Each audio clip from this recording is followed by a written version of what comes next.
Alrighty, live from the Trustmark studios, my friends. Trustmark, life's beautiful when your bank is Trustmark. People you trust, advice that works.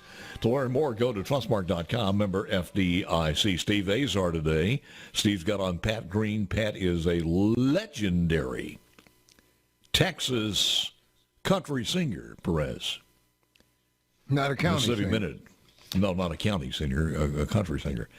And brought to you by the visitmississippi.org. You can hear the show every Thursday and Friday, of course, and podcasts are available also.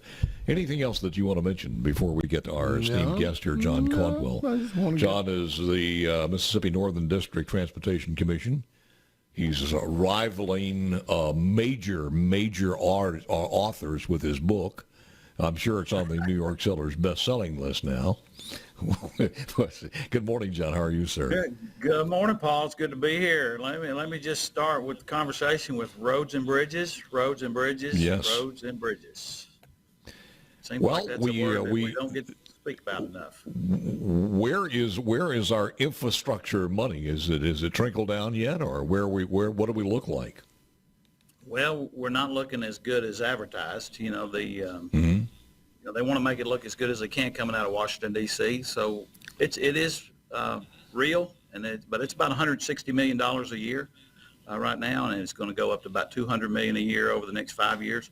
So It's real money, but it's not enough to keep up with inflation. I mean, we've had a flat budget of about $1.2 billion for the last 12 years. If we would have been keeping up with even the modest inflation, we would have been up to about $1.6 billion by now. So that $160 million will take us up to about $1.36 billion, and that is still behind inflation. And we're going to stay behind inflation unless we can get the state to come through with some serious help. John, I think one of the things, Commissioner, that people don't understand when they see this infrastructure and what is targeted in Mississippi, they put money that we've already gotten or money that's already allocated with that total to make it look like it's a lot better than it is. Is that what we're talking about? All right. Very good I want people to know that. Yeah. It's when they use the big numbers, they're using old and new money combined, and they're also usually adding 5 years combined. So when you see 5 years of old and new money, it looks really good. But when you start breaking it down, it's a little humble. I do want to ask you this, though. There was a story out there this morning about MDOT needing some employees because they were getting to the point now where some of the work is having to be delayed or postponed because we don't have enough people employed, I guess, out on the roads and other places as far as MDOT's concerned. Absolutely. We're having a real employee crisis right now, and we're trying to figure out how we can address it because we're short on engineers. We're short on junior engineers. We're short on senior engineers. We're short on people that drive trucks. We're short on people that can cut grass. We're short on people that can do just about anything, patch potholes. When we were in the ice storm last year, I realized we had one county that only had 4 people. This year they have 3 people. And we had one county borrowing from another county trying to get some help to do some shoulder work. We're in a real need for some labor, but our pay scale is kind of tough to compete with.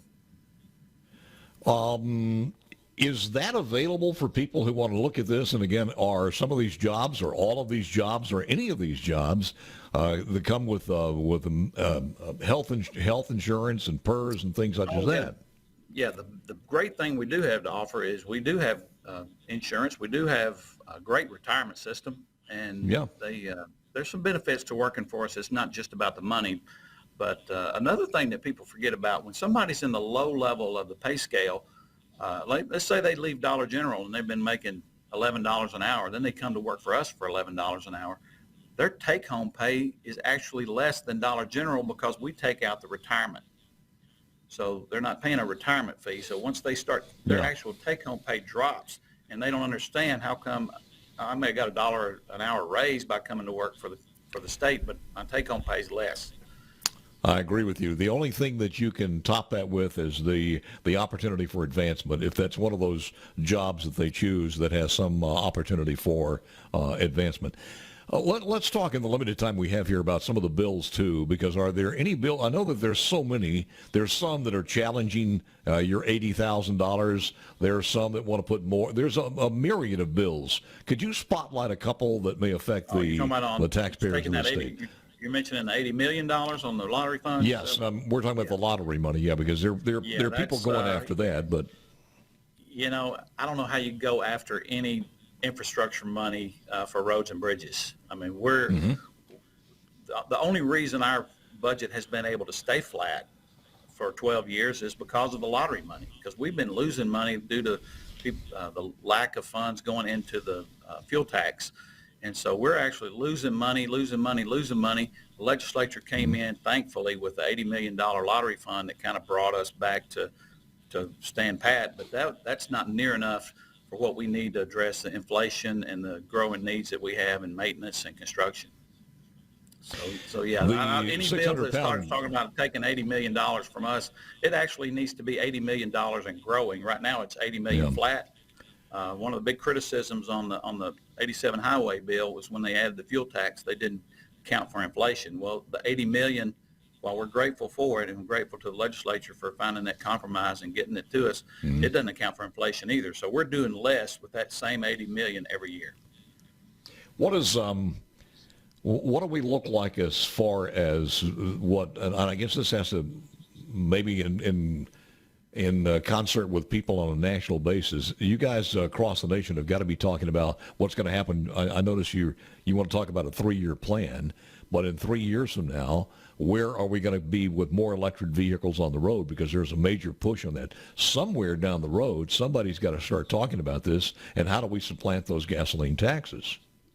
Well, sure, and that's exactly why we need to start talking about roads and bridges. I heard I don't want to point any fingers, but I did hear the governor, lieutenant governor, and the speaker of the House all on the radio, the first week of session, and absent from their lips was roads and bridges. We hear it all on the campaign trail, and then here we are. We talk about everything but roads and bridges. So we need to have that conversation, and we need to get real serious about it real fast. And when you start talking about it, we can't build it on good looks and charm. I mean, it's real money that's talked about, and it's tax money. I understand. Is there any plan out there? You talk about a 3-year plan. Is there a plan out there to replace those dollars with? I haven't heard of one because nobody. No, it's too sensitive to bring it up. You're exactly right. Because anybody's got a Tesla, they don't. The only reason they bought that electric vehicle for the most part is to escape the gasoline prices. Well, they don't want that Tesla riding around on bad roads. I can promise you after they spend the money on that. I understand that, but the crazy thing about this, neither Republican nor Democrat wants to bring up how to do that and how to impose taxes or some type of fee. Let's do it. I mean, I don't have any taxing authority at the commission, so what we have to do. What is the 3-year plan, John? Tell me what the 3-year plan is. Yeah, it's a 60-page document that we approved on Tuesday. It covers basic maintenance, the overlay schedule for the next 3 years, the overlay on the interstates, the safety projects that are due, the operational projects. It does talk about some long-term stuff, but our long-term priorities that we have in that plan, we can't fund them. I mean, we have a list of about 30 priorities, but we can't fund the top 1, 2, or 3. I mean, we are funding basically continuation of engineering, some preliminary work on some of those jobs to try to prepare them to construct. But we don't have the construction dollars to start really getting into that list like we need to get into that list.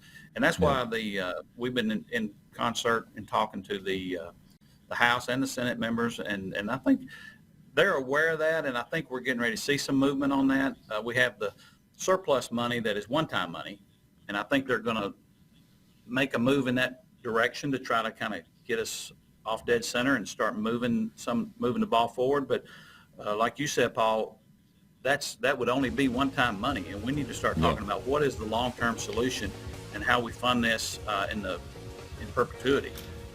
Only a few seconds left here, but your top priority for your district, if you had the money, is what? Top priorities are 15, 55, and Highway 7. And, you hate to stop the list somewhere, but that's what you got to do. Well, we're out of time anyway, so we get you off the hook with that one. We'll talk more in the next visit. We thank you, John. Appreciate it very much. Transportation Commissioner, Northern District, John Caldwell. Senator Dennis DeBar, Chris Johnson coming in a moment or two, District 40.